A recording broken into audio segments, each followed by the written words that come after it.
Get ready for a wild ride through Korean vowels.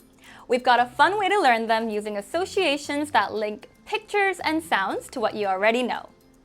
Let's get right into it. Here are the vowels. A, ya, o, 여, 오, 요, 우, 유, 으, 이.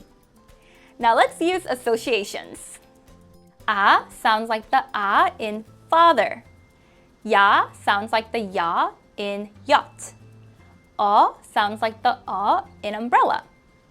Ya sounds like the ya in yummy. O sounds like the O in old. Yo sounds like the yo in yogurt.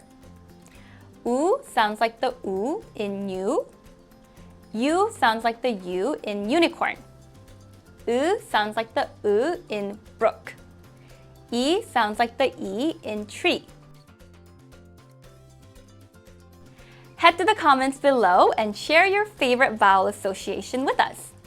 다음에 봐요.